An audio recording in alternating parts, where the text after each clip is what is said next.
moderator today. Just a couple of reminders. Today's session is being recorded, so please feel free to anonymize yourself if you would like. After the introduction, Dr. Elam will give a very brief overview or quick synopsis of his book, followed by Dr. Shruti Kapila's response. And taking those as a point of departure, they will engage in a reflective conversation together around critical questions of violence, anti-colonialism, and revolutionary subjecthood.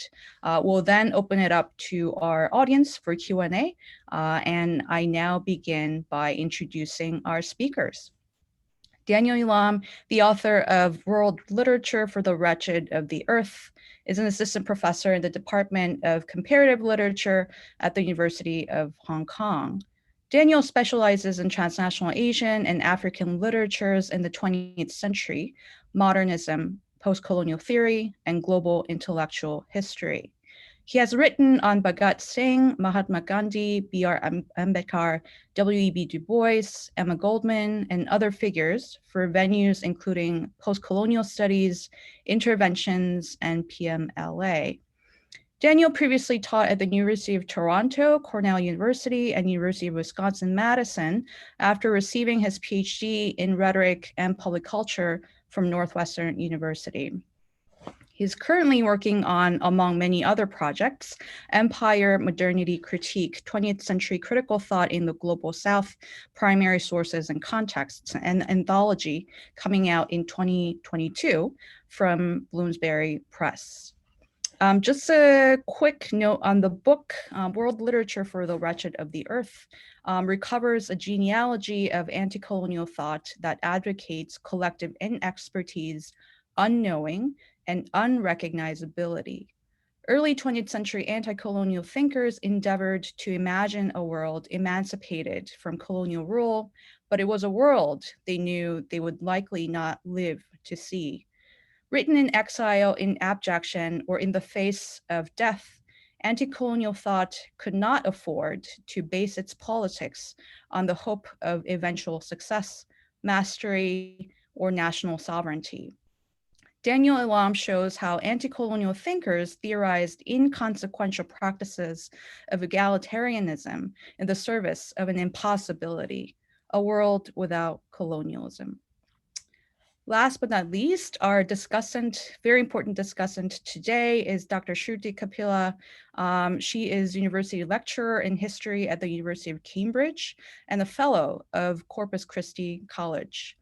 Widely published, she's author and editor of an intellectual history for India from Cambridge University Press in 2010, and co-editor of Political Thought in Action, Bhagavad Gita in Modern India, also from Cambridge University Press in 2013.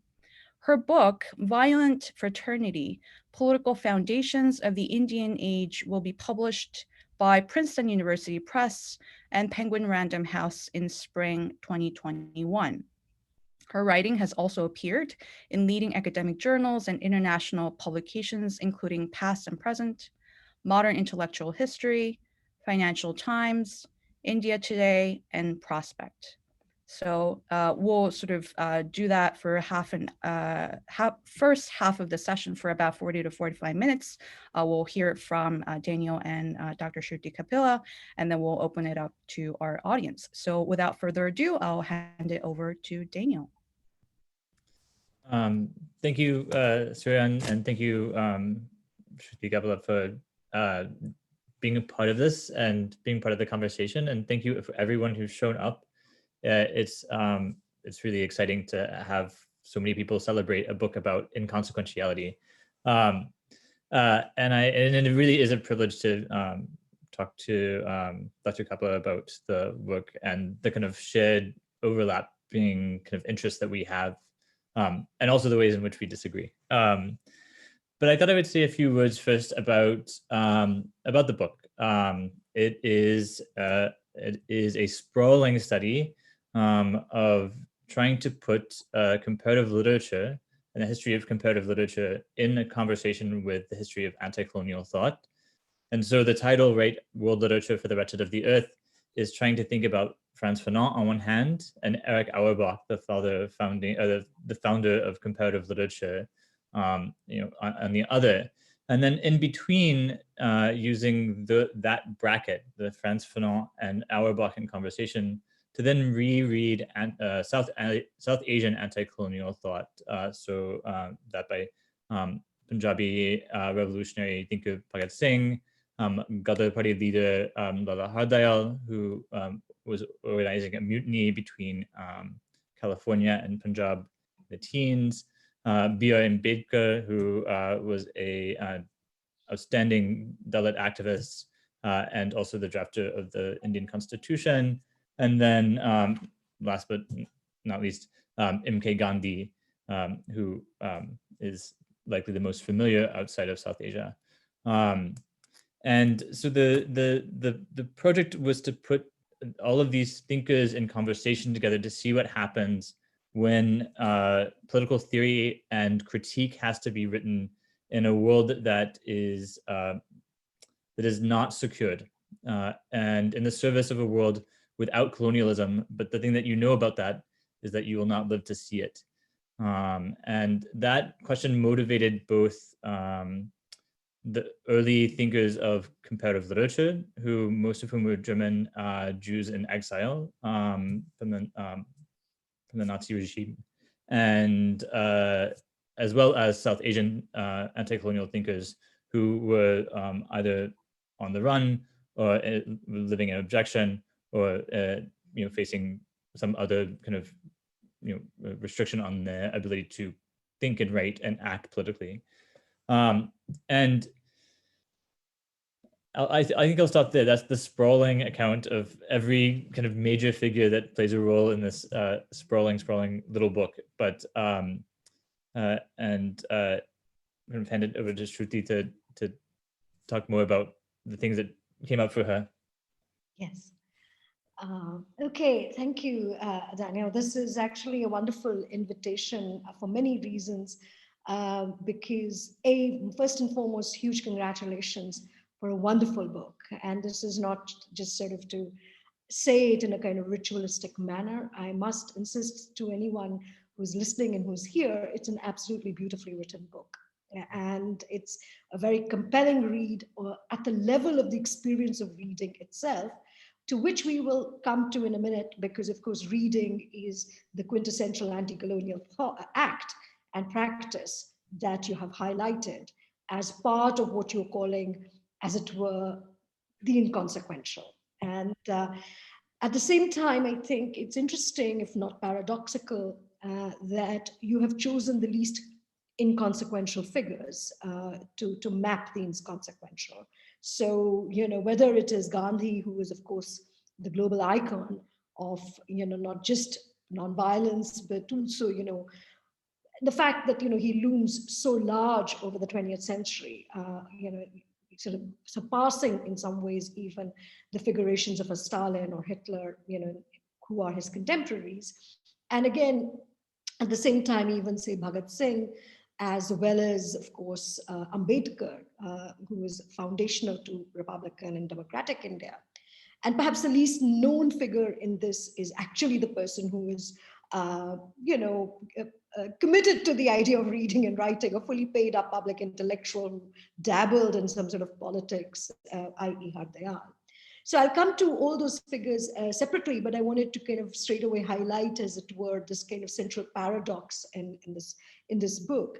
And this book, in a way, sits quite nicely with some renewed interest in our times in revolutionary thinking and politics and self-making. And I'm thinking about Karma McLean, but I'm also thinking about Chris Moffett, and who have taken, as it were, also the kind of biographical mode to uncover, as it were, some of this. And I think these are important points to think about these figurations, these subjectivities in themselves, even though you take an anti-canonical view. So I don't want to get too abstract right at the beginning. And of course, you this morning in our kind of sound check, audio check, said, I must disagree with you. And I was planning on being totally not even agonistic today. I just thought, hey, this is brilliant. Let's celebrate.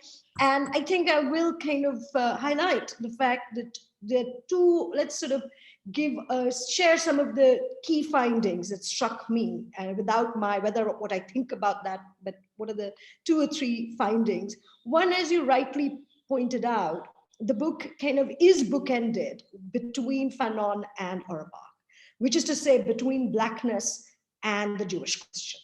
And in some ways, that is apt, that the story of Indian anti-colonialism is between and betwixt, but also apart from these. It's a triangulation that we now need to look at quite carefully.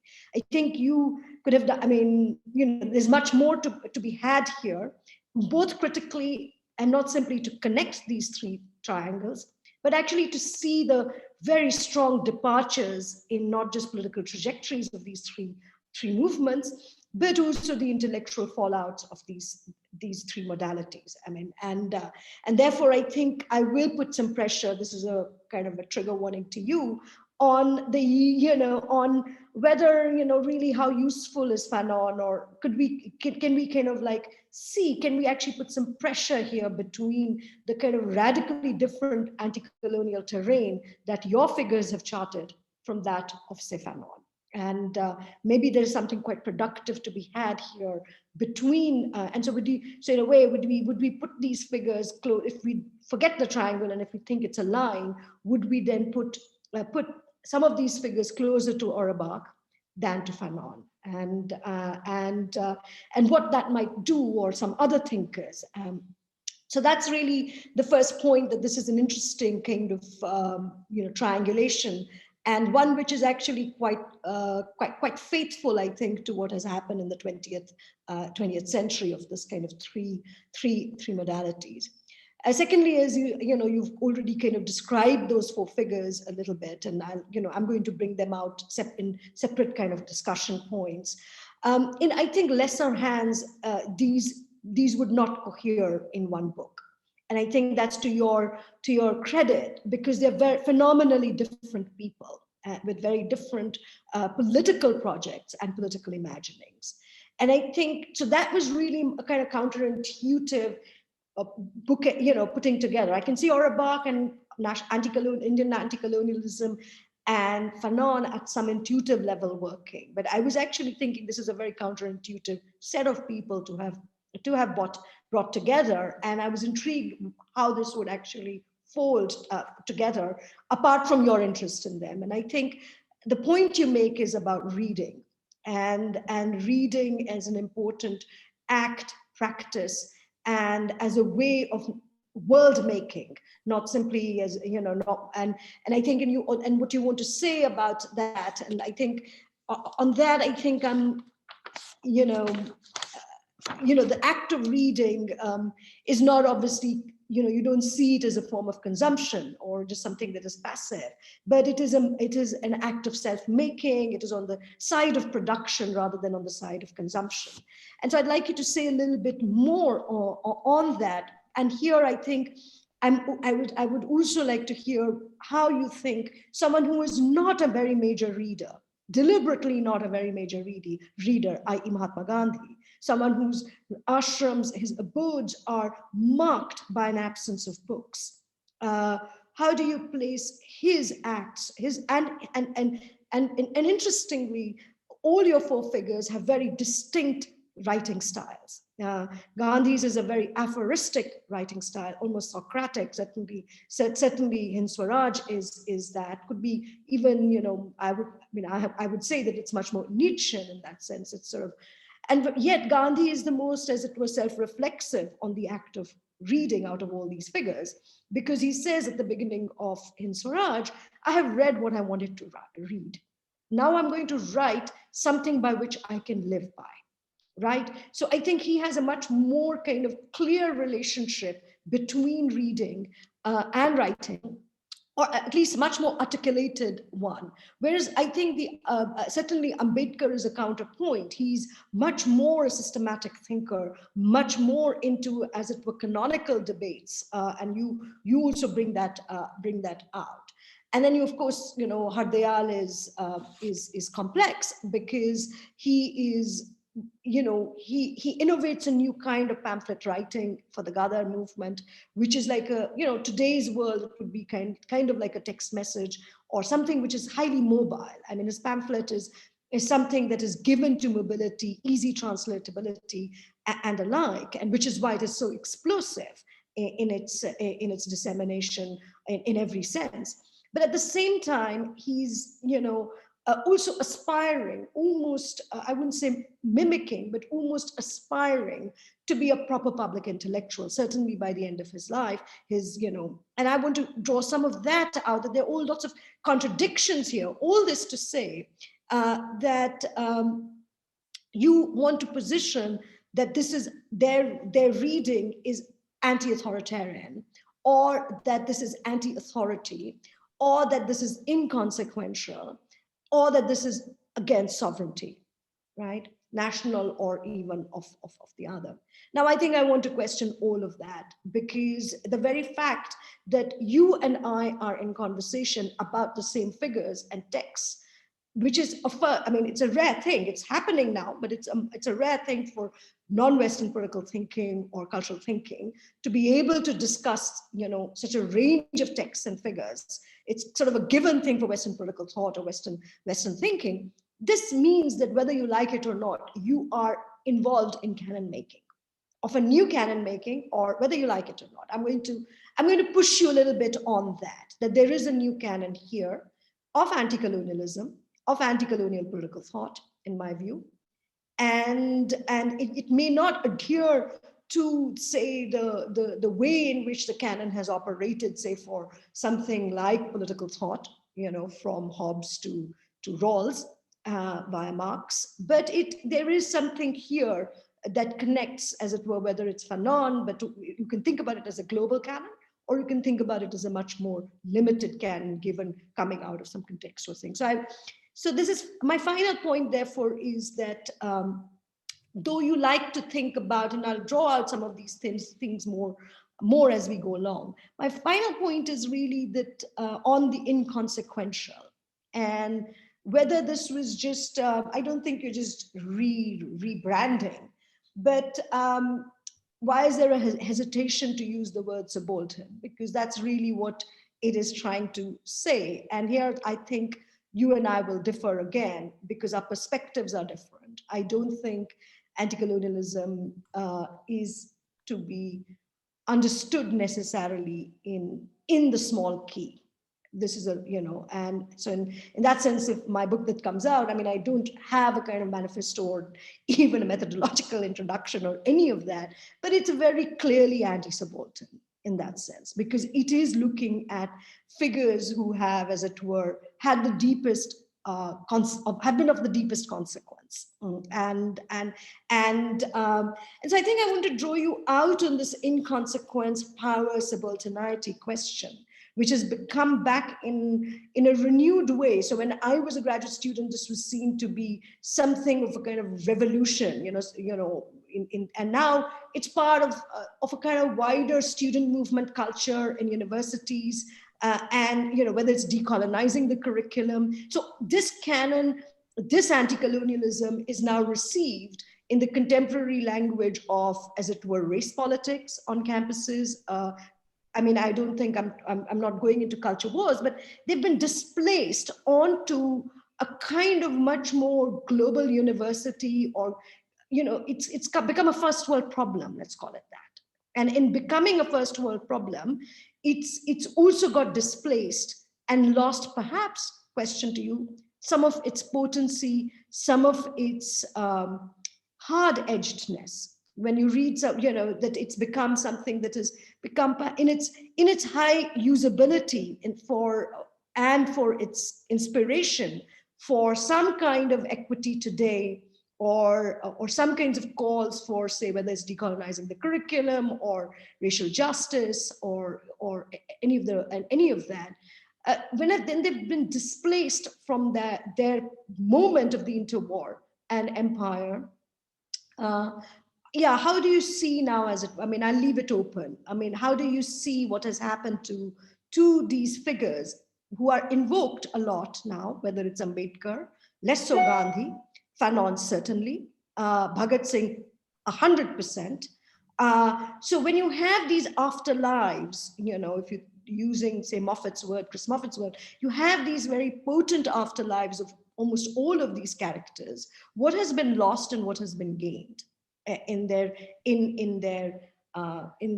remaking today? And I'll push you a little bit harder on that. And so I think I'll leave it quite open and for the moment, and let me say what I share with you. So I don't share a reading of power, and I don't share a reading of inconsequence, even though you do mean it as a political act. I don't share that. And I don't therefore see these so those two would be my main issues, I think. And I think what I share with you is, which is very profound, that liberalism is not the master category for anti-colonialism. That you cannot now perhaps fold these figures into any coherent ism or ideology, but it is certainly not liberalism that can actually help us recover any of that. So I share that, and I also share that it's really what you are calling imagination, and I'm calling, say, the power of ideas. I think it's really, that's where it's at. That some of the most consequential world historical changes in the 20th century have not taken place because of militarism or wars, which we are so attuned to thinking about in the 20th century, but actually there is an intellectual revolution. I wouldn't want to use the word decolonization of the mind, which is what someone else has used, but there is something to do with the power of imagination, which seems very inconsequential, but it is very courageous, it's very transformative. And it's really those effects that we are seeing, and those are the kinds of effects that you are recovering in this actually very remarkable book. So congratulations, Daniel. I welcome everyone to read it. And let's have your reactions and then move into some more thoughts. No, thank you. Thank you so very much. I mean, these are questions that I wrestled with throughout the writing process. I mean, we've celebrated Kama and Chris already, but I really okay.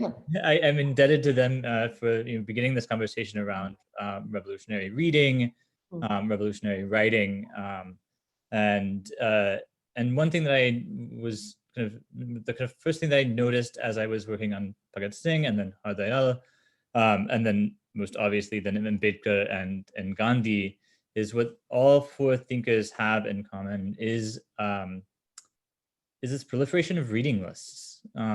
They produce reading lists. So it's not that they themselves necessarily read, though they do.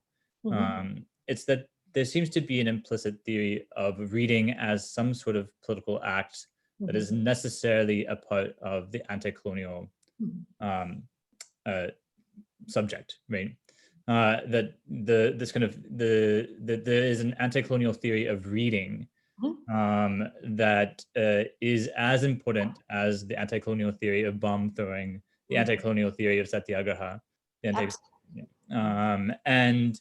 and yet it is the other reason why is these four figures is because they do appear at this moment to be the most canonical. And they are the four of maybe 6 or 7 figures in 20th century Indian history that get put forward as the kind of fathers of, or the masters of, or the experts of South Asia. And I think and I think there's also a question of to varying degrees, a question of masculinity and of masculine power and that relationship to kind of anti-colonial action. But the reason why, so in addition to these kind of reading lists that I was really kind of drawn to, that the four thinkers are putting together, one of the things that really struck me was that at the very moment that this kind of post-colonial mastery has been thrust upon them, what we find is that they're actually theorizing their own unimportance, right? So they're not, humble bragging. I'm sorry? Humble bragging. Well, I mean, Gandhi is a complicated case in humble bragging, but if you, I mean, but someone like someone like Har Dayal, right, is in Ambedkar, are two thinkers who just simply refuse any possible mastery that they might attain, and Ambedkar reads unto death, right?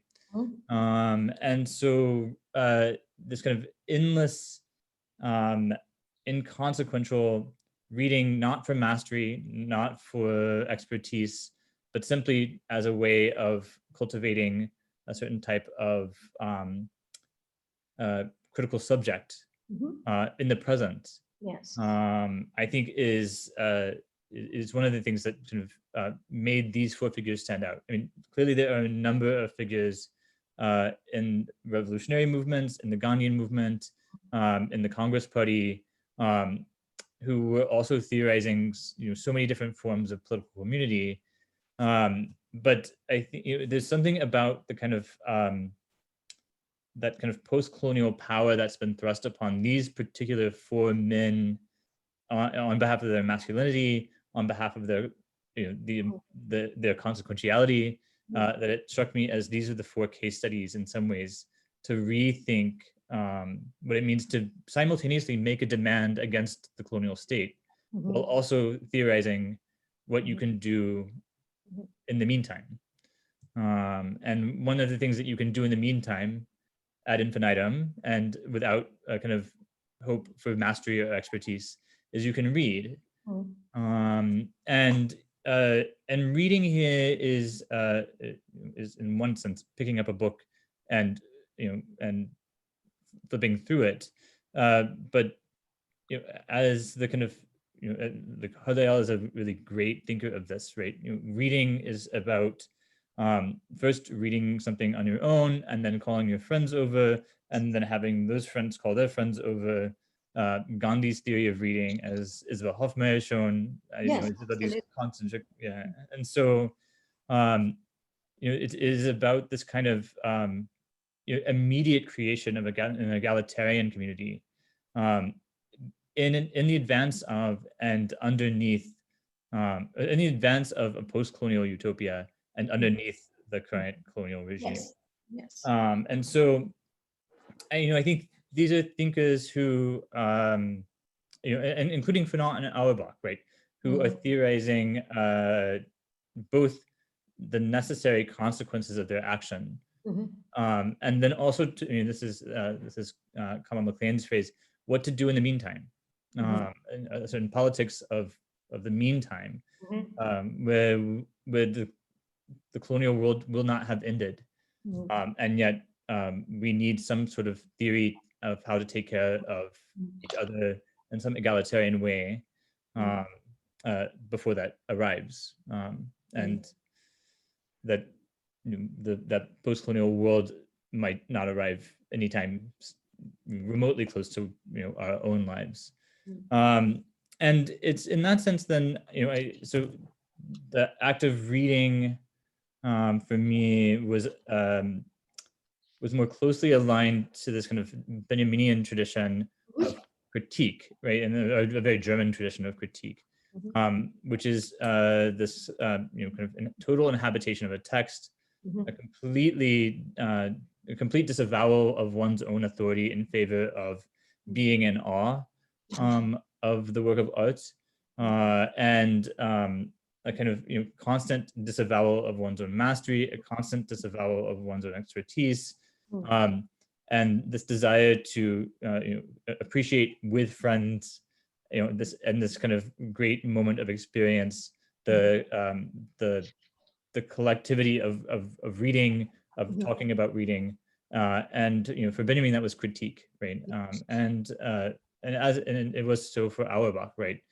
Could not ever theorize comparative literature without others. He kept trying to think about comparative literature as a one-person project, and it never worked for him, right? So so critique, reading, all of these to me signal the kind of theorization of critique, the theorization of reading, all of these signal to me a way that these kind of major consequential anti-colonial figures are simultaneously thinking about what to do before their consequences arrive. That's right. And so it's not simply that I think, that these are inconsequential figures of South Asian I didn't mean anti-colonialism. that. I don't think that can ever be said. We'll be in the realm of completely non-fact, not even post-fact. But it struck me, especially as these four men, are labeled as incredibly consequential for the post-colonial Indian nation. At each moment of that thought, they will simultaneously theorizing the small, ephemeral, fleeting acts that would be able to take care of friends who would not live to see the post-colonial nation reached. And can we just take some of this forward a little bit before, because I think, it makes sense, because I mean, even in my own, when you encounter these figures, you're right, absolutely right. They have these long kind of sometimes almost fantasy-like book lists that they want to either read, or they're demanding from prison officials, and so there is this kind of collection, and people have always, and I really like that about the book, that this is not about the histories of influences. This is not about what they want to cut and paste from other traditions.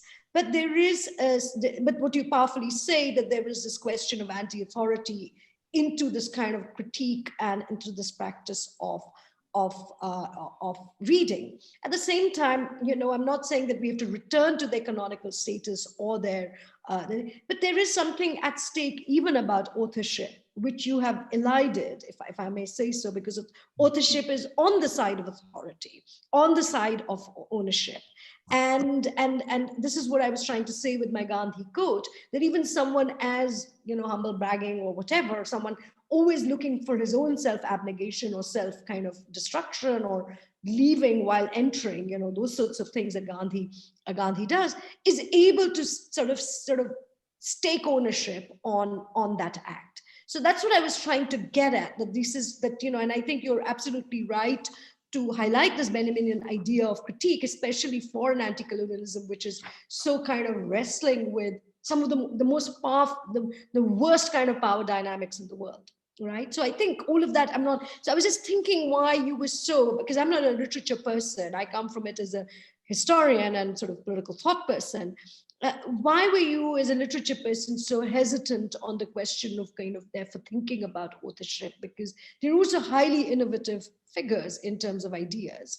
They, you can, someone like Gandhi produces his own term. Someone like Har Dayal is, also quite innovative, maybe not in hints for self-culture, but, in other places. So you were not keen to, as it were, attach authorship and that's what I was really interested in. Why this kind of anti-canonical move? Is it because that would authorize them in the national canon, or will it make them less usable for emancipation? So what was the hesitation in your own, you made a choice, and that's really what was behind my question. So I think there's two things, right? I think one is that every one of these the major texts that these figures published opens with this bizarre claim that this is, for Gandhi, this is a book which is my thoughts, but also not my thoughts. Yes. For Har Dayal, this is a book of hints, but only hints. Right? And Bhagat Singh, who receives credit for having written four grand masterpieces on socialism and communism in India, kept a jail notebook, right? Yeah. And so, and Ambedkar, right, is constantly undermining his own authority by, this must be Dewey, this must be Bergson, this must be this, right? And citing his sources in this very particular way. And so then there is I found within the text themselves this undermining of one's own authority in favor of others. Right. but I think the larger question that you're asking, and I think the larger question that does drive the project is how to think the category of literature without reproducing the kind of the confining modes that we have to understand literature in, right? It has an author, it is a text, it is a coherent text. The author has a corpus, right? I think none of these, what's so compelling about these four figures, what's so compelling about Auerbach, what's so compelling about even Fanon, who is in a different way doing the same thing, right? These are people who are trying to evade that their own the label of themselves as authors, right? And that strikes me as a kind of radically new way of thinking about the way one enters into this kind of sphere of world literature, not as an author, but maybe as someone who isn't so sure that he or she belongs there. Right. And also precisely because they're also such an amalgam, as you also point out, they're an amalgam of activists, actors, thinkers. There are many things, and some of them have other professions, like they're lawyers. So they're also completely, there's a kind of collage of, as it were, activity, unlike, say, a fully paid up public intellectual or a philosopher or even an author. No, I quite like that. Should we say a little bit? Do you want to say a little bit more? Because I thought we should, in the interest of time, also, because I wanted to discuss a little bit about each figure themselves, so that But did you want to come back on a few other things? I'm really drawn to the kind of reformulation of this. It was a triangulation that I have in mind, but I had not labeled it as in the same way that you had, which I think is actually quite brilliant. It's this triangulation of anti-colonial critique, the Jewish question, and Blackness. For me, there is something about the way that all six figures, from Fanon to Auerbach to Gandhi, and so on, all foreground the attempt to imagine a world that they won't live to see. And for literary critics, right, especially Jews who are fleeing Nazi Germany, this was a literature in the service of a world that not simply that they wouldn't live to see, but that they nevertheless found not simply impossible, but also necessary. And so I think I see this in Fanon, who writes Wretched of the Earth, even that compelling, amazing conclusion to the Wretched of the Earth is written on his deathbed when he's in the US under a secret name. So that's very striking in your book, actually. But that moment, right, I think that there's that moment where you realize that the colonial world will outlive you, I think is, or the fascist world will outlive you, or the racist world will outlive you. It will outlive us all. Then in some ways frees us up to rethink what the possibilities are of political action that aren't necessarily tied to the success, the eventual success of defeating the colonial power, but actually taking care of ourselves in the face of the colonial state's either disregard for our lives or interest in ending them, right? And so no, I share that very much with you, because I don't call it as anti-colonial, and I don't actually really deploy the word post-colonial much, though I see those things as kind of similar. But I share that in the sense that all this thinking, this very hectic thinking and writing and reading, and even playing with genres, and is really about a future which is imagined in what I think without empire. So it's properly post-colonial in that sense, that all of this writing has imagined a future without empire, without the colonial masters, without.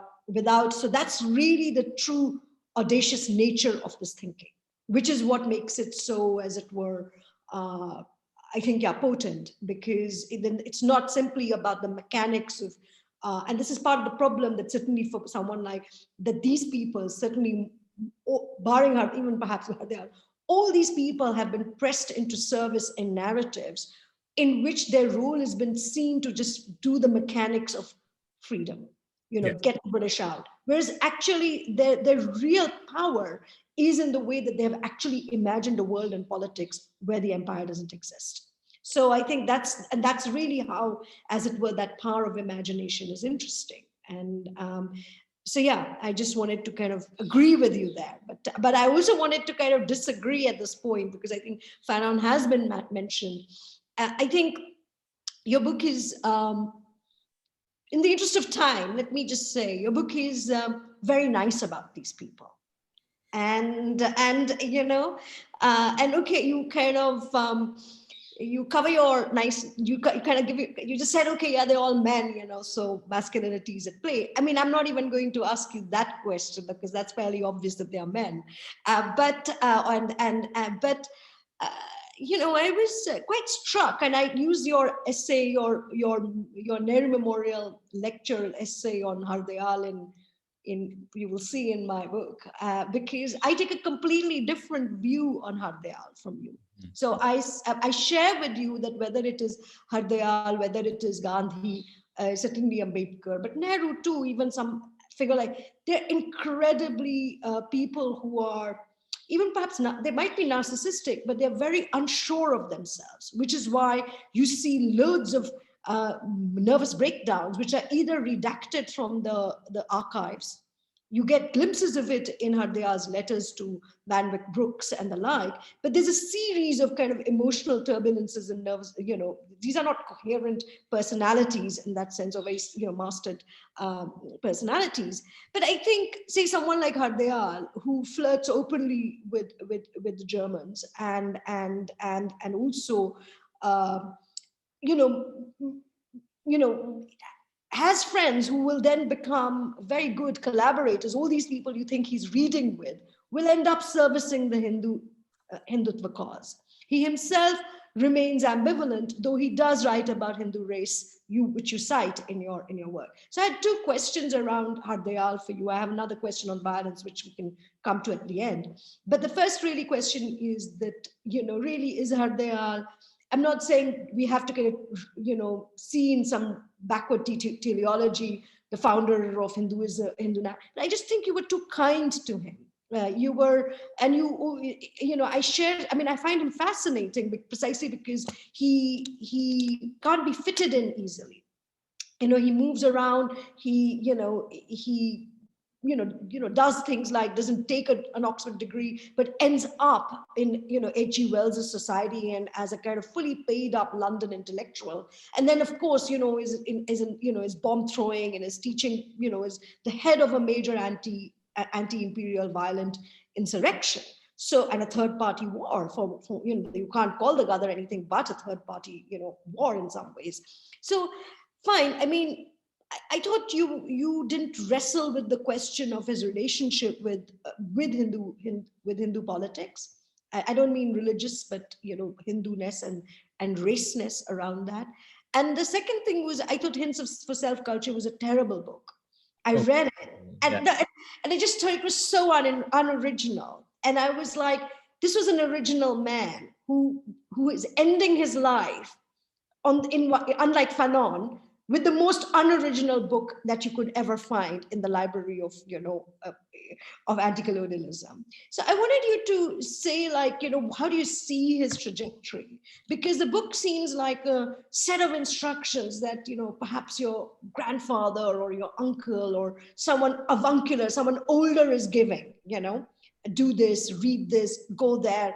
And it's a bit like it's incredibly didactic and unoriginal. So I wanted you to say a little bit, wanted you to put some critical pressure on Har Dayal's politics, but also, sure, you're not interested in the question of originality or authorship, but what does it mean, especially in comparison with Fanon, to write such a dull book at the end of your career?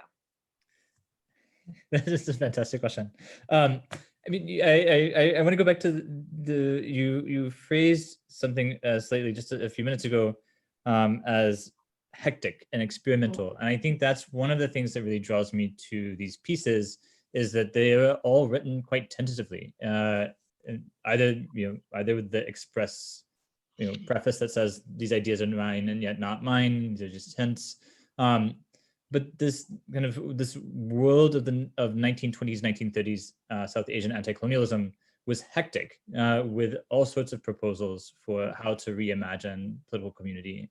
I mean, this is something that you think of when you reading Ambedkar's writing on Pakistan, for example, right? I mean, there's these infinite number of proposals for what a Muslim state might look like and not look like a state. And I think one of the things that I'm drawn to is this hecticness, is this experimentation, is this willingness to experiment and to fail. I mean, I joke that I love to read novels, but I think that they are finished projects. They've solved themselves. They don't need anybody else's help. But a text like Hints for Self-Culture is a mess, and that is the thing that we can talk about. And so I am drawn to these texts which are wildly insufficient and usually are marked along the sides by a deep awareness that they are wildly insufficient. And yet the impossibility of not writing them still propels these figures to do so. So no, of course, Hints for Self-Culture is a slog. Yeah, but like, why would you, such an interesting man? So you think he's the opposite, like he wants to end. I was trying to say something, deeper, like hint at something deeper, to use that word, that in the end, he's looking for some comfort and for some validation, which is why he's sitting around in these rather,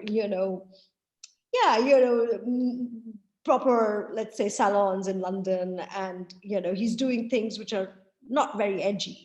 They might, they're very cool. They might be very cool to be an intellectual in London, but they're not very politically edgy. This is a man who has taught people to make bombs and throw them and has conspired against a major empire. And I think, our lovely moderator wants us to conclude.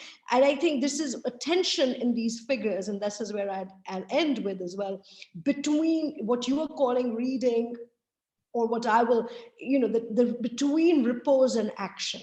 And you see that in all of them, which is why prison is so important for all of them.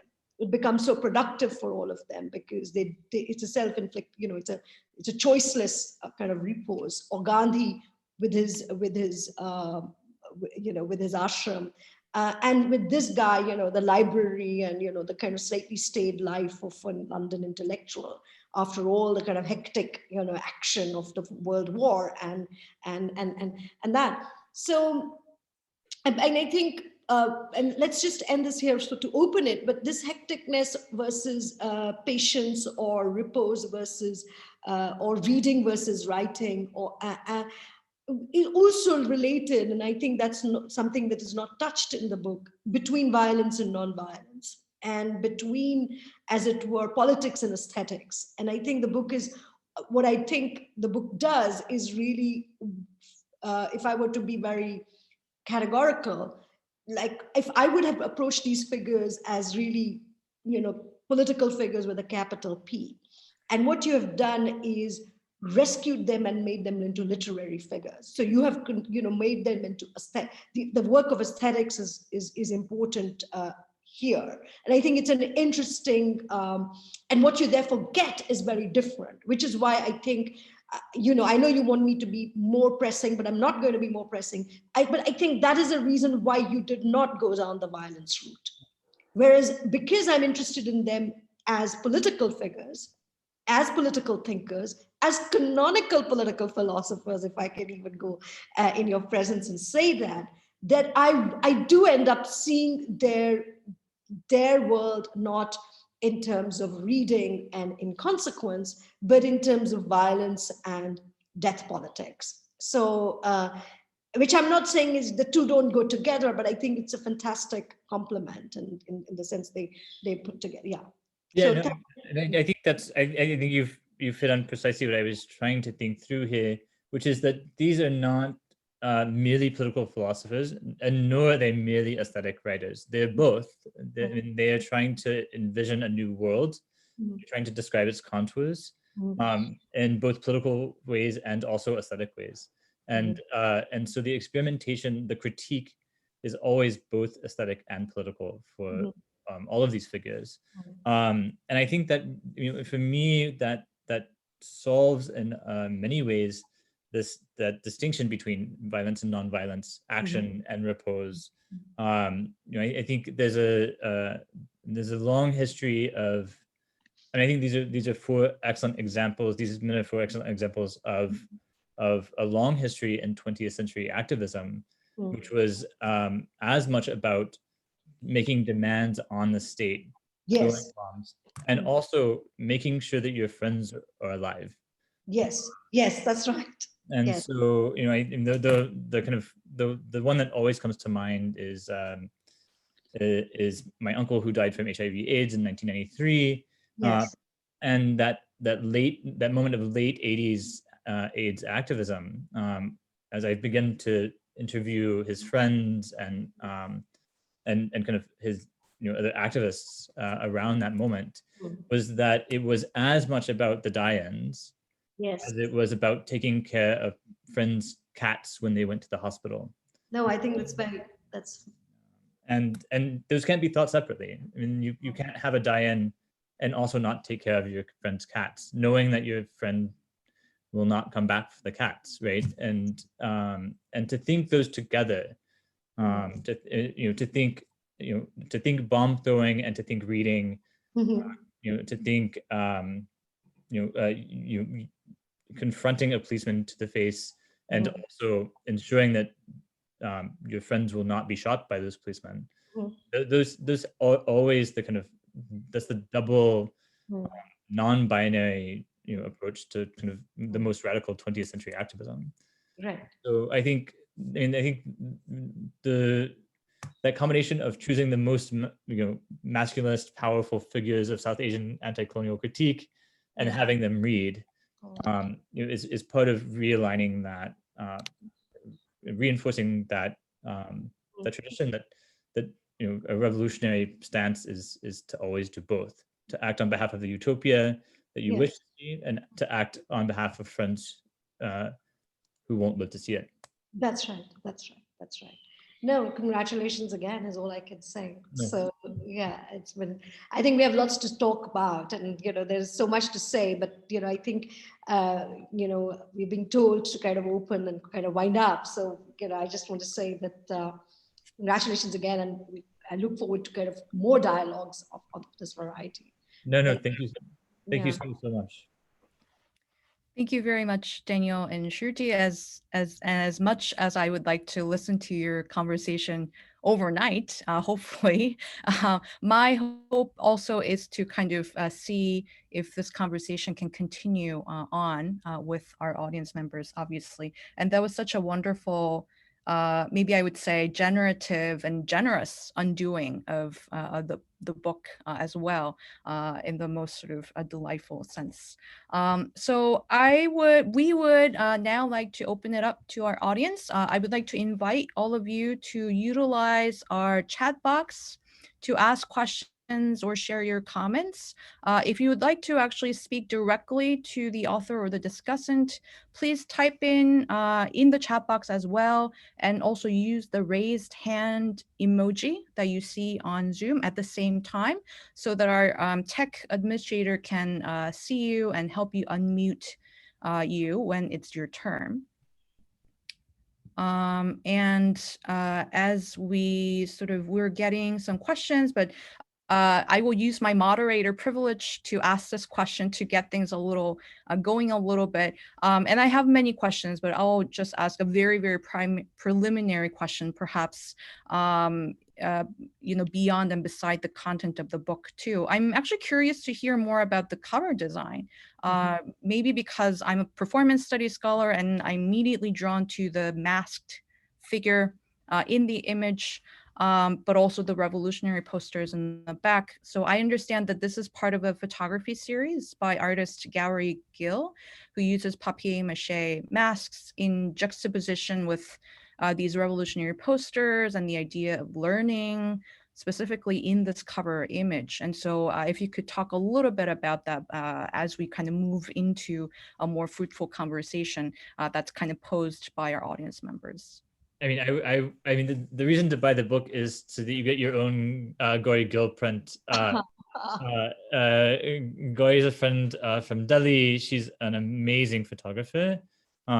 This is her latest series of work.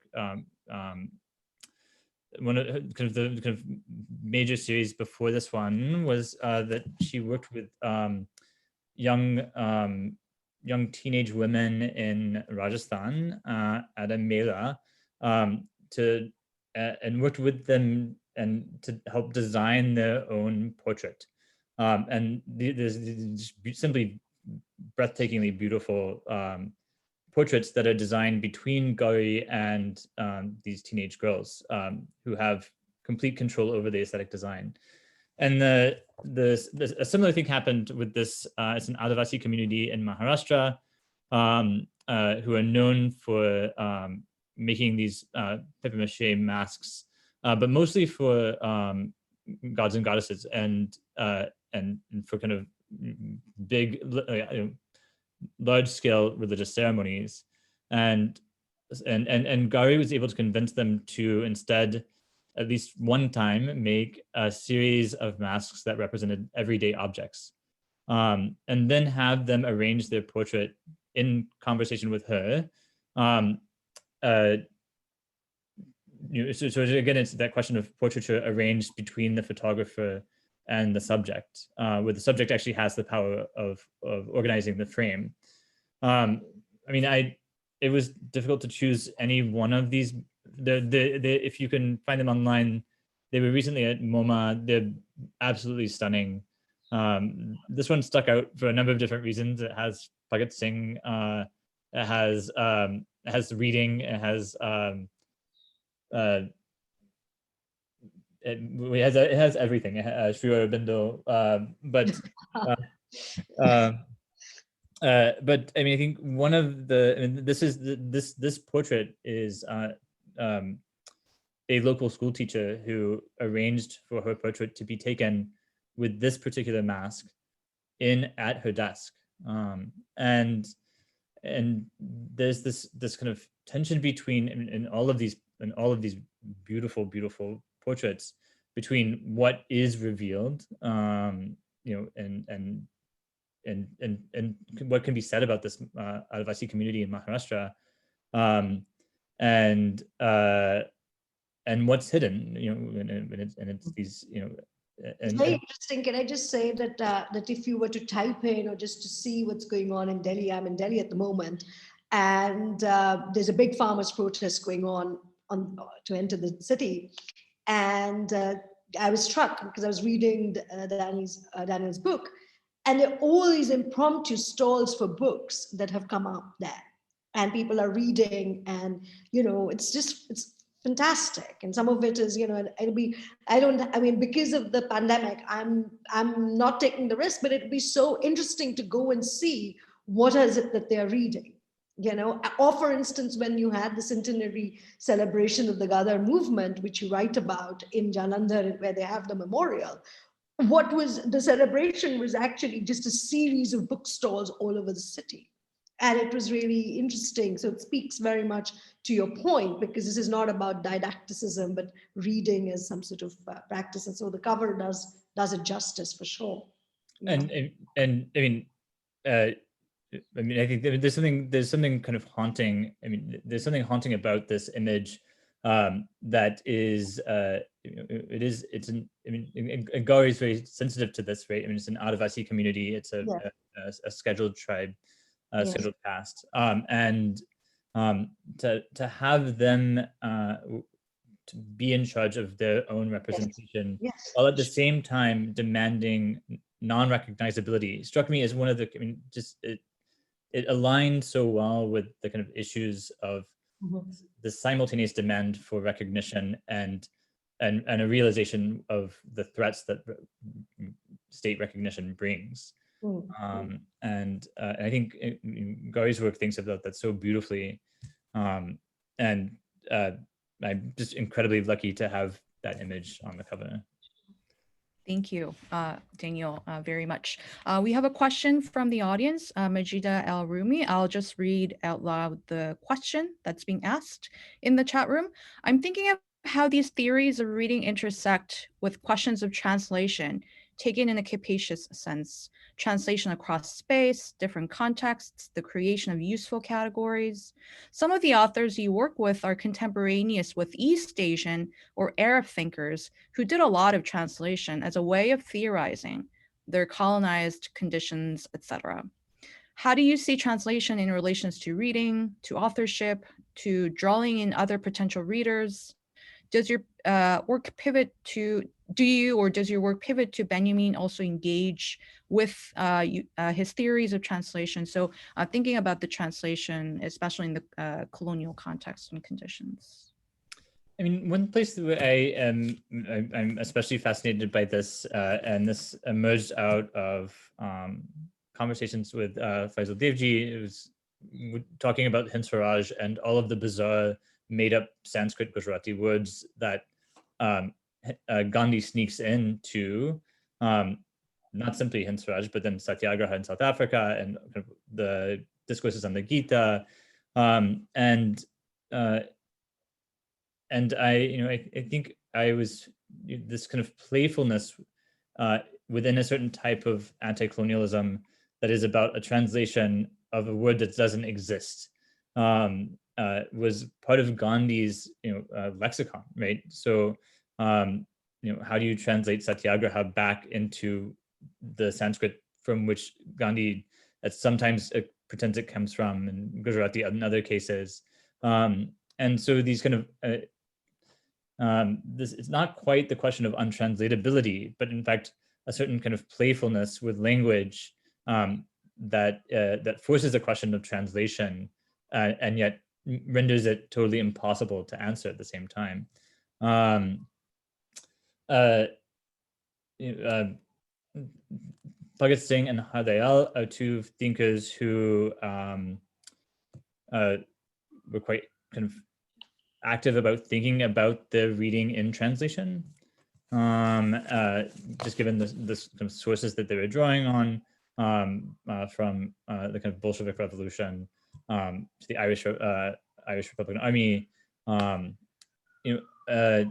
All of these thinkers, I think, are thinking about questions of language and of a certain type of translation that might not, I mean, that can be between languages. I mean, Gandhi, for example, translated Hind Swaraj from Gujarati to English after it was banned in Gujarati.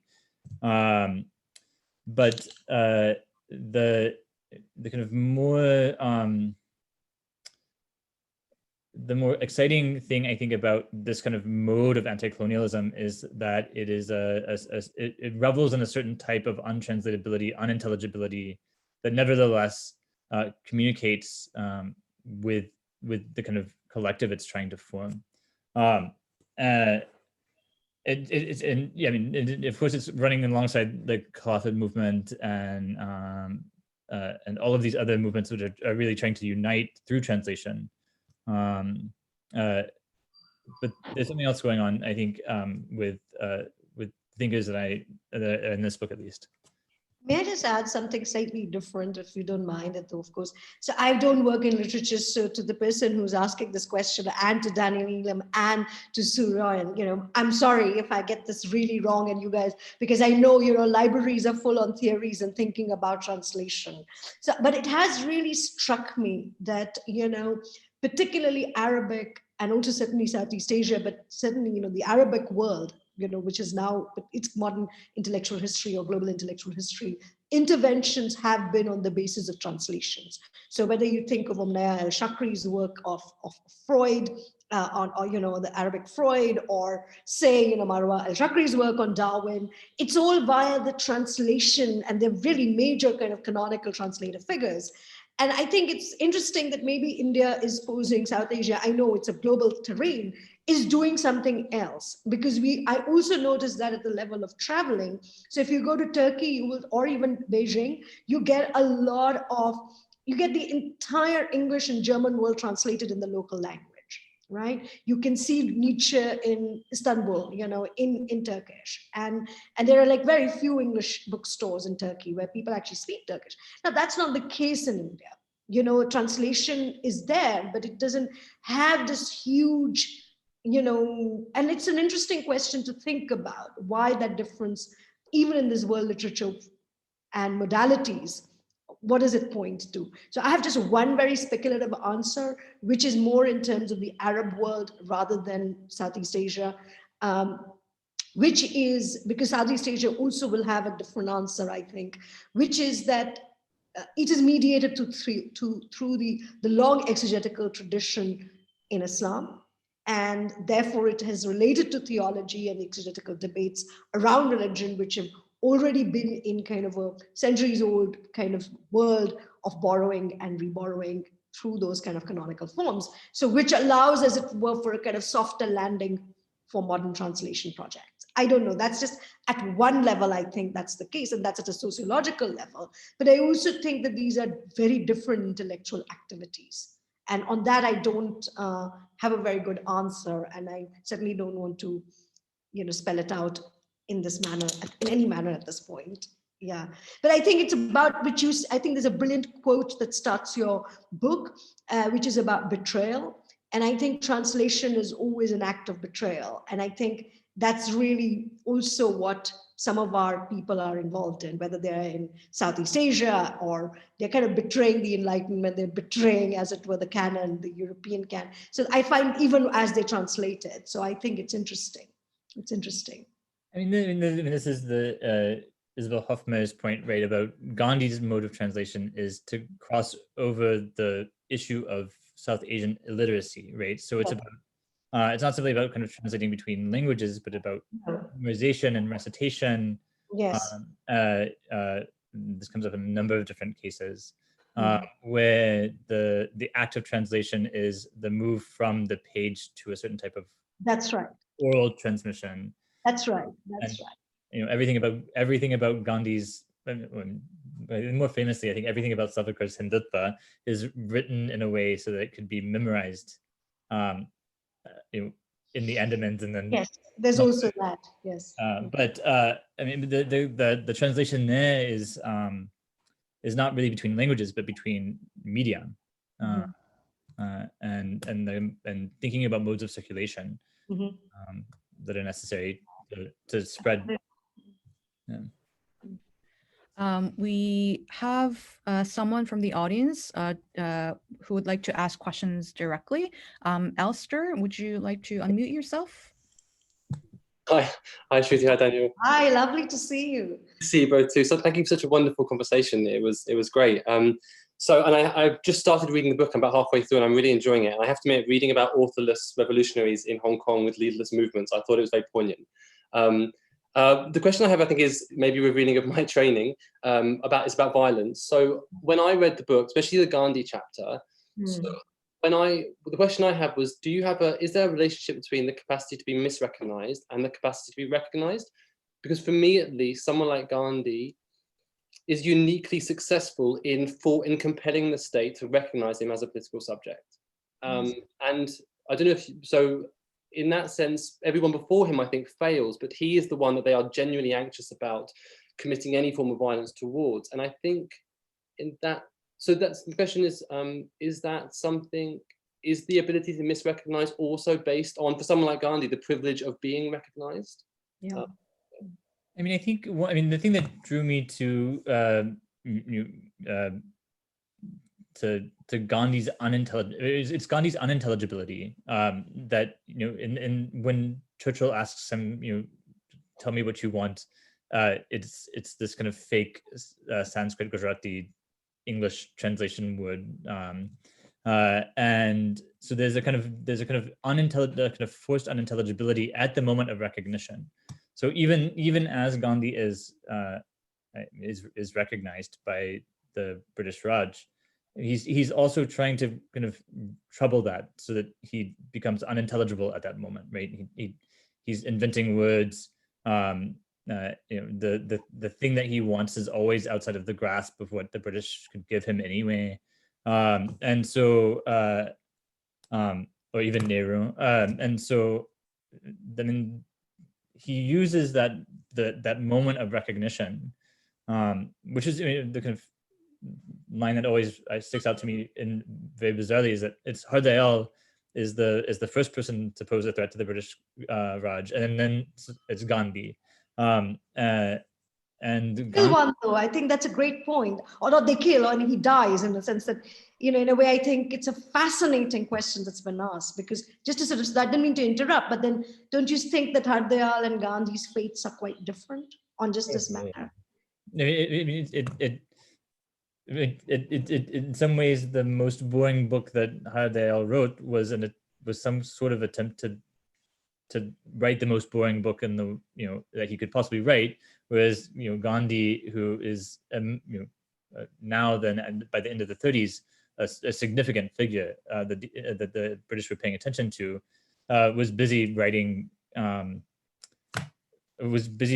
the Gita to be about what most people would say is its opposite meaning.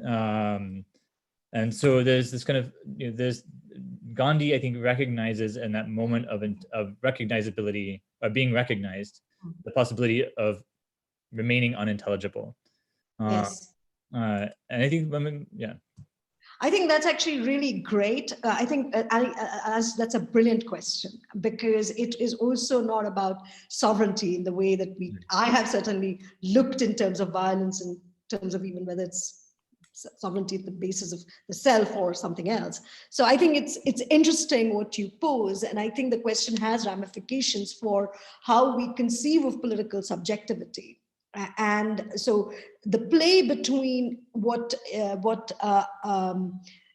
Daniel is calling something being which is unintelligible or opaque, and visibility and articulation and all of that is very central. And certainly, I think it is very self-conscious, at least in the figures I am looking at. So, or whether we think in terms of repose or action, but say in Hindutva, the logic of secrecy would be central. All I can gather, secrecy matters. But the other point about unintelligibility is also really important, because it leads to a whole new esoterics. So if you look at, there's a kind of whole, which is, we can't even get into that there are certain texts and words which can only will find their meaning, their due recognition, or their due intelligibility in the fullness of time, right? Or that they will only be able to be legible for whom they might be written for. To the political community they would be written for. So, I'm just channeling not simply Leo Strauss here, but there's a lot to be said about that in it. But what you are referring to is also this dialogic question between people who are antagonists, one on the side of very powerful, and the other, the fashioning of victimhood and or non-powerlessness. And I think your point is the latter point. And I think Gandhi is the quintessential theorist and actor who makes, as it were, who has no time for victimhood, despite being, as it were, being the most, these are the most abject people. I mean, the letters to the Jews, is a shocking piece. If you don't know him, you'll think, wow, what an insensitive man. But his whole point is that actually there is nothing to be had in being a victim. That, and that we all have some capacity for moral agency. And I think, and that in a way, I think accrues what you are calling the power of his, that he has to be recognized. And I think that way, I think what you've posed is it's a brilliant question that can go in various directions. Also, for our contemporary moment, when things are deliberately misheard or not heard or ignored. Given that we are now in such a kind of competitive visual culture of politics. And so I think it's a very productive question is all I want to say, but you are thinking more in terms of power dynamic and visibility. And I think if I've got it right, Daniel is thinking more in terms of esoterics, intelligibility, and their recognition in a particular political moment. Yeah. I mean, Gandhi's letter to Jews, his response to Margaret Sanger, his endless debates with Ambedkar, right, are all about this kind of the Gandhian logic of refusal of victimhood, right? Give up your Jewishness, give up your Dalitness, give up your womanhood, because that's the thing that is, But then, I'm equally fascinated by the additional turn that Gandhi makes, which is to ask to be given up. Yes. And so there's this kind of doubled renunciation, where you yourself cannot actually give up the thing that you have been asked to give up, but you actually have to ask someone else to do it on your behalf. And so in that process, right, you've actually, it's not simply that you become a renunciate, but you've actually created two renunciates. And so there's a certain kind of a refusal of victimhood, a certain type of demand for recognition, sovereignty, and then at the same time, a total abandonment of that. That Gandhi, I think, is, this is the abjection, as opposed to satyagraha, that Gandhi is, I think, trying to figure his way through. I don't know if he does it. That's where he gets extremely messy and ties himself into a few knots. But I think there's a demand for recognition that is also matched by a demand to be given up as foolish. We have a question from Philip who would like to directly address the question, but I would actually opt to read out loud from Chris Muffet, who has to leave early, so that I will take my liberty as a moderator to read out loud from Chris. Chris says, I have to leave a bit early, but thank you to the organizers for hosting such a wonderful conversation. Fantastic to hear Shruti's reflections on this important book. And congratulations again, Daniel. Daniel mentioned earlier an indebtedness to Chris and Kama McLean for him. He would like to issue a correction. This is itself a disavowal of consequence. Daniel was a founding force in those collaborations around revolutionary histories. He is equally indebted to him, and looking forward to reading this book, which he knows will be so generative, and I agree. Warm greetings to friends in Hong Kong and Delhi from a rainy London morning. Thank you very much, Chris. Yes, that's lovely. Thank you, Chris. I disavow your disavowal, but it was. I mean, the conversation did start in, well, I guess, was it 2013, around between Kama, Chris, and I, about what to do about Bhagat Singh, and watching, and then Kama's book was extraordinarily brilliant in its methodology. Chris's book is unbelievably imaginative and provocative in its kind of thinking through of inheritance and afterlives. And so this is a footnote in the Bhagat Singh studies that I am fortunate to have been part of. So. Yeah. Philip, thank you for waiting. Would you also like to ask questions, please? Sure. Hi, and thank you for the really great and wonderful conversation. And I'm really looking forward to reading the book. I haven't had the chance to do so yet.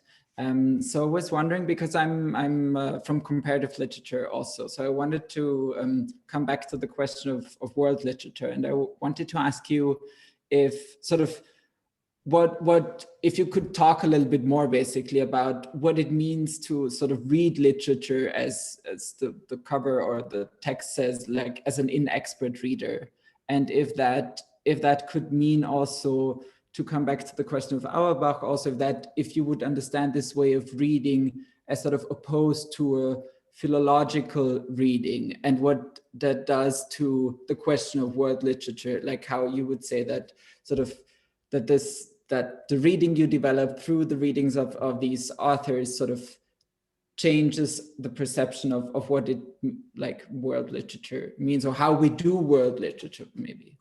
Thanks.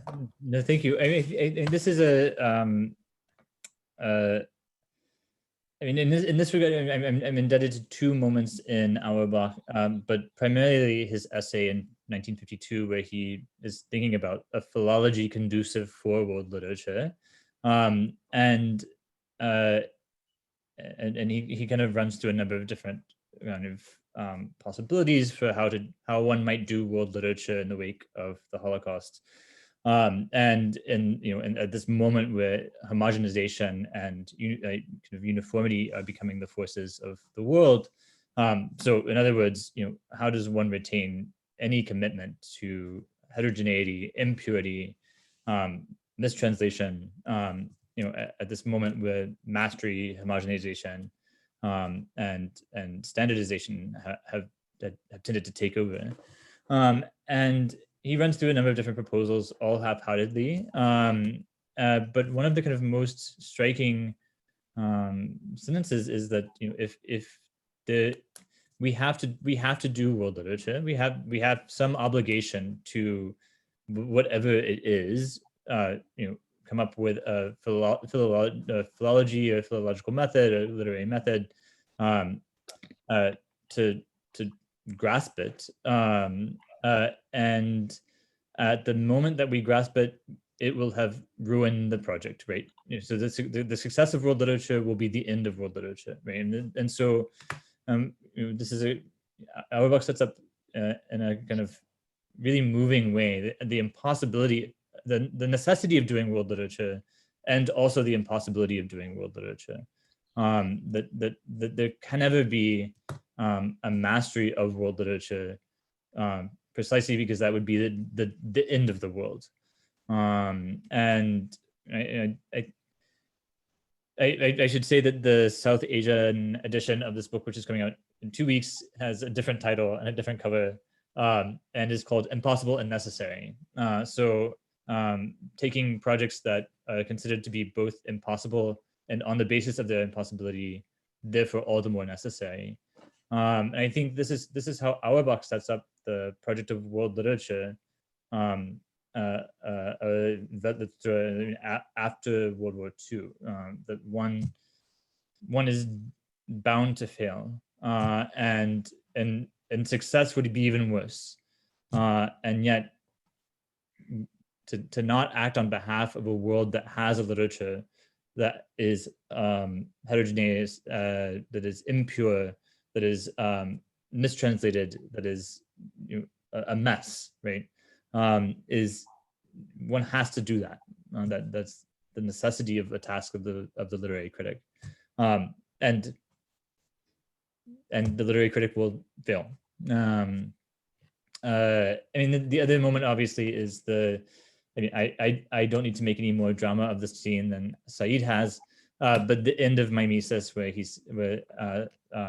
Auerbach says, I wrote this book in Istanbul without access to libraries, which is not true. But then this line that he says, I write for friends who might be readers, and it's this line is absolutely devastating, because it's he's writing for people who he does not know may or may not be dead, because he has no way of communicating with his friends in Germany, and most of his colleagues were Jews, and likely would not read Mimesis, and yet there's the necessity of reading on behalf of others who will not know that you have read for them, that pushes the kind of founding document of comparative literature through, in this moment of great tragedy. And so, so for me, I mean, this is the other thinker of this, who I think thinks of it very beautifully, is someone like Edouard Glissant, who thinks about the tout monde, right, which is the non-totalizing but all-encompassing but incomplete, impossible, necessary, relationship between all humans in the world that might save the world, or it might end the world. And so there's a number of different, again, that's a different trajectory of anti-colonial or post-colonial thinking that is very much committed to imagining a world which can't be imagined, but has to be acted on behalf of. And I think the tradition, I think a properly recuperated world literature tradition will be indebted to that, not indebted to the endless expansion of the Norton anthology or whatever the other options are. Thank you. Thank you. We have time for maybe one or two more questions. And as the rest of the folks are still thinking about their questions, I just wanted to also bring up Nicole and Grace Ting and Nicole Hong, who just shared their comments about how wonderful the end of the conversation between Daniel and Shruti was, especially in terms of its sort of double/non-binary kind of ending that you guys were kind of materializing at the end. So I just wanted to also bring that comment up. We do have some time for maybe quick one or two questions, but in the meantime, I just wanted to share very briefly information about Daniel's book again. If you have not ordered your physical copy, Fordham Press actually has generously shared the discount code, 20% off if you purchase the book using these QR codes. And so if you have your devices ready, you may feel free to capture these as well. There's also a link here. If you are not able to actually use the device, you can also type in the address, the link in the browser that you have. And I think if you are browsing on Fordham Press on your own, which you should absolutely do because there's an amazing collection of feminist ethics that they've published this season from Butler and Honig and Cavero, and the phrase at checkout is World Lit 20. So I hope that works on every book because I would like to go through the full catalog, but that's the code if this doesn't work. Yeah. Thank you. Okay, and then our administrative officer Christine has also shared the link in the text form in the chat room, and so if you are unable to use the QR code, you may also use the link and the code WorldLit20 while you purchase your physical copy. I personally have a lot of questions, but I think I can just bring them up and you don't really have to feel the pressure to answer them right now because I think we're ready to wrap things up a bit. It's evening and there was a lot of wonderful nuggets to kind of digest for all of us, but I was kind of also thinking about the idea of impossibility. You sort of mentioned that at the end of your answer, Daniel, and it's sort of oppositional, or rather its critique of the idea of failure. And it was kind of striking to me because I was reading your book alongside another book about anti-colonialism and queer history in Korea, for example. And so it was kind of interesting that the author there was actually specifically using Halberstam's concept of QT, or queer time, and the failure, and also Jose Munoz's sort of queer theories about sort of hopes, disappointment, but also kind of critical thought process sort of emerging from it, as opposed to your sort of critique of it was actually, I really appreciated, I think, that sort of setup that you were giving us in the book. So I just wanted to mention that before we close. I'm indebted to two thinkers who have thought about this much more rigorously than I have. One of whom is Leela Gandhi, who thought about kind of the inconsequence as a in relationship to these small, minor, unsuccessful mutinies in 1946. So at the very end of the British Raj. She's someone who's thinking about inconsequential anti-colonialism, and she borrows the term, and I do as well, from Anne-Marie Jargos, who is a queer theorist who thinks about the kind of the impossibility of lesbians to show up on the historical record, but also what, in addition to that, what that might make possible for spaces of thinking otherwise, not as a kind of form of resistance, but just simply as a different way of theorizing. I mean, I think one thing that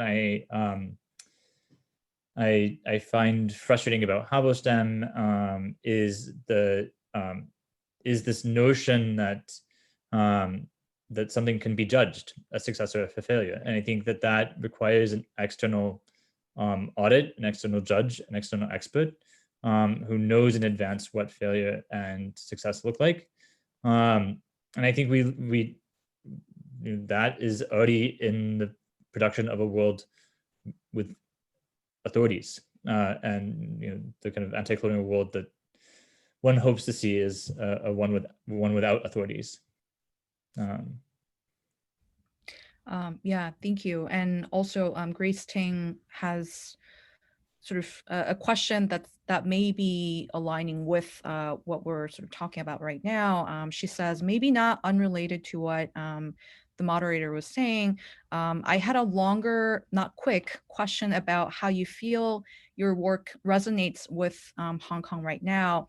I work with queer theories of affect, including Halberstam, Kvetkovich, Munoz, and definitely feel compelled to teach in a certain way right now that I did not a year or two ago. So I was wondering how you felt about your work and Hong Kong and how students have responded to your ideas. And this kind of, I feel like, also sort of goes back to Shruti's earlier sort of comments about, the implications of this work in the contemporary kind of global activism and its relations to what we are kind of seeing right now or experiencing right now.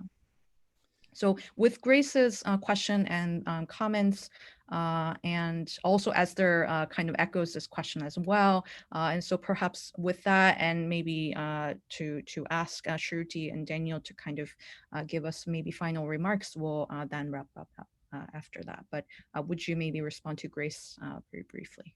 I'll say something briefly to Grace, and then I'll hand over the final word to Shruti. But you should have the final word. But I said enough. There's 200 pages with it. But I mean, I think so. I mean, I was at the beginning of 2020, which seems like decades ago. I was moving between Hong Kong, Paris, London, and Delhi, and at each of these places, there was a yellow object who was kicked, right? It was the man who was wearing a yellow rain jacket, and the Hong Kong police claimed that they thought they were only kicking a yellow object. In Paris, there's the ongoing protests of the yellow vests, who have felt like they are no longer represented by the French state. And then right as I reached Delhi at the beginning of March, a group of Hindu right activist thugs went around and marked houses with saffron to indicate which houses should be burnt in this kind of very, very poor North Delhi neighborhood. And what happened was every Muslim house and every Muslim storefront was burnt. And it was next to perhaps a house or a storefront owned by a Hindu, which was saved. And so I was kind of struck by this. I was struck by this kind of consistency of yellow, right? Of yellow objects having been rendered impossible by the state. And what does what does it mean to be an object rather than a citizen or a member of the demos, to be eligible to be kicked, to be eligible to be marked for burning, to be marked for unemployment and non-pension having, all of these things. And there was a lot of tear gas involved, but that was a different thing. But like, there's a certain type, I think what I found not at all comforting, but a kind of common refrain as we would go to North Delhi to take affidavits, or we would go protest in Paris, and was this notion that, of course, we're going to lose. None of these affidavits are going to be, properly filled out, or kind of properly followed through by the Delhi court system. The Gilets jaunes are not going to be successful in, making reforms in Macron's plans, and that sort of impossibilism, rather than a certain type of commitment to hope or optimism, or also a commitment, kind of a relinquishment to cynicism and despair. I found a certain type of impossibilism is a way that saves us from both of those dead ends. Which is to say, in the face of unlikely success, how do we reimagine a politics that ensures some sort of survival in the present and acts on behalf of that anti-colonial egalitarian world we want to see in the future? Especially at the moment where we are watching humans being reduced by the state to yellow objects. So there's actually a very interesting message that I have just received in my direct message from one of my former students, Jesus, who was, I don't know why he isn't sort of saying it directly, or he's leaving, I think, I don't know. And it says that,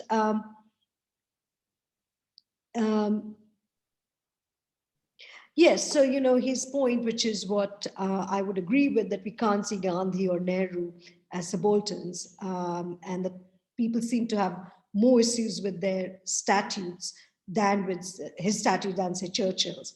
So he's asking really, where is this, what are the afterlives with these, with these figures? I'm just trying, it's a very long message, so I'm trying to read it at the same time. He just posted it to everyone. He sent it to both of us privately, and now he's... Yes. Yes, so thank you, Jesus. It's a very, how to approach world literature or global intellectual history when new canon is being rejected in most places. We have seen, for example, that Gandhi or Nehru cannot be considered subalterns. People seem to have more issues with his statutes than with Churchill's or with Schmidt's work, something that both European intellectual historians and area studies remind us constantly. So on the one hand, the ideas of these intellectuals are rejected for their supposed insularity and their lack of universality, but also because the histories of these men seem to destroy their ideas even before people begin to engage with them.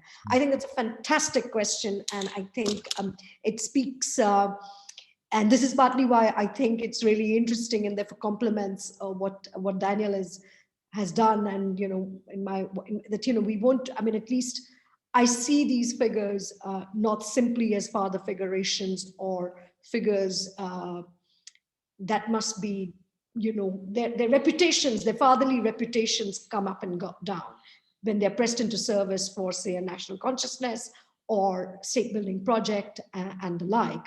And therefore the reaction against them is also increasingly incredibly visceral, as we see with Gandhi. So that's really, I try and address that by looking at the politics of identification. But I do think that there is something interesting in the repose, which is why I think I like to take it. I know we need to be all active and be hectic and, go to protest movements and the like. But I think there is something actually pretty radical in taking also a step back, and which is why I don't mean to press Daniel again, because it's that there is a new canon of thought here. And I think that needs its due. It needs its place. It needs generations of scholarship and engagement. And that is what actually Daniel has done, though he doesn't want to see it as a form of authority, which is all very good. And I think that's really what Jesus is getting at. And we need it because this is also a resource precisely for the kind of futurity that we are talking about. Some of these people may be odious, some of their projects might not be great, some of their reputations may require them to come down a notch or two. But I think that's partly why I think that politics of identification needs, as it were, a repose, and it needs to be also critiqued, whether it is in raising them or decrying them. So I'll just leave it there because that's, but I do think, to go back to the question that was posed to Daniel about the problem, the issue is precisely this, that they are very potent, they are highly usable, and but if they are bled out of their politics, their uncertainty or the edginess, the risks, I don't mean just individual risks, but the political and intellectual risks they took, then they do stand in danger of becoming highly aestheticized objects, to use that word, in some first world politics, or not just first world, but just in terms of kind of politics around, I suppose, a new kind of politics, which I think, so I think I would like to retain, let's put it that way, their edginess, they're hard. I mean, they're very hard thinkers. These are people not just whose lives are very filled with risk and uncertainty, and courage, but they're writing too.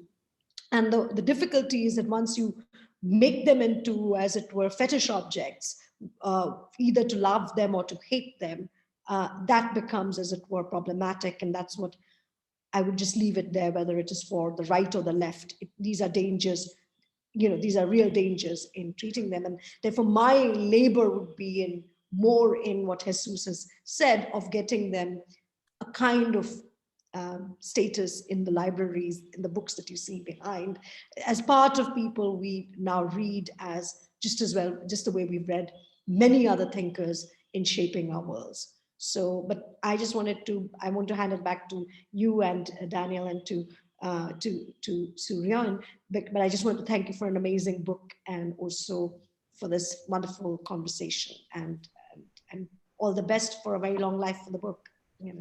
Yeah. Thank you so much, Shruti. It was an absolute pleasure to talk with you, and Jesus and Chris and Alistair. It was like a joy to have everyone in place. I completely agree with Jesus, and I think that there is something to be said about the necessity of recognizing these figures. That having been said, having been in an English department, having fled from a political theory department, I've watched as the only model is to beg for inclusion. So Rushdie is 1/5 as good as Shakespeare. So please, oh please, let us teach a Rushdie class. Gandhi is sort of like Adorno. So like let's add him to a political theory class. And I think that is always a one-way direction. And I think that these thinkers, even in their own writing, offer us another way of looking for a canon elsewhere. So obviously, yes, I think a certain type of canonization should occur, but it should not be on the basis of inclusion and the same syllabus with Mill and Locke and Hobbes. And no, that's not what I mean. I said they have to. I mean, this is not a plea for their representation anywhere. It's actually, if we look at absolutely not. I mean, I'm not looking to that, but I'm just thinking that I think they have to become part of. Because younger students are looking to them, they are reading Fanon, they are reading, various other thinkers. But I think what you point to is also the issue. We're not, you don't want to kind of be, you don't want that recognition ultimately. I just suppose I think these ideas are very useful, usable. And I think they're finding their place. I mean, they are now finding their place in the academic sun, if I can put it like that, because your book has done that. There are others that have done it. And I think it will be a slow process, but it's here, I think. It's here. And it will be a much more different process from the late 90s process, where it was about inclusion and the like, and multiplicity, and we must do this because we need to hear different cultures. But I think this would be much more political in terms of also how, as it were, the colonized world remade the modern world. So, it would be more in that way, that because certainly our contemporary pandemic situation will also, hopefully, we'll see what happens. It's too early to say where the world will go. But I think their works make it urgent. Their works will acquire an urgency is where I think, because people are interested. What do Chinese, what do Chinese thinkers think? What do people in Hong Kong think? It's no longer that someone in Paris or some journalists in London or any, it's no longer possible to represent others in that manner, or their ideas. So I do think that your work is absolutely a strong contribution in that direction, whether you disavow it, but it really is. Yes. I mean, I think one of the kind of moments that I always return to is I was at UWITS in Johannesburg, and students were demanding to read Wretched of the Earth, but not in the classroom, but on the lawn together. Yes. And so there's a certain type of, we don't need the recognition of, Fanon does not need the recognition of your classroom to validate why he's so important. Take whatever form, but I'm not going to be destructive of the classroom. I think the classroom is also a really important space. The street and the square are important, but I think learning has its place, I'm afraid. Yeah. No, it was. I think what was most inspiring was to see these students just simply reframe. At whose gate do we have to ask for belonging? And to say, all right, in some ways to flip the question. Right? So Mill and Locke and Hobbes can come beg for us to include him in our Fanon canon at long last. And I think, I mean, there's a certain kind of there's something exciting about that shift of thinking a canon away from the canon that I think that opens up a way of a way of this kind of 1990s model of yes, inclusion. Yes. So yeah. So with that, sadly, but the rich food for thought for all of us, will conclude our today's book lunch. I thank all of the audience members for asking such provocative and significant questions for all of us to think through and think about. And also, please join me in thanking once again and also congratulating both Danielle and Shruti for engaging in such a wonderful conversation for all of us. Thank you. Thank you, Danielle. Thank you. Congratulations, Daniel. Thank you, Shruti. Thank you, Shiran, for being part of the celebration. Thank you very much. All right. With that, we'll conclude our book lunch. Have a great evening or have a great afternoon if you're joining us from the opposite side of the world. Take care and stay safe, and we will see you on other occasions. Thank you very much. Thank you so much.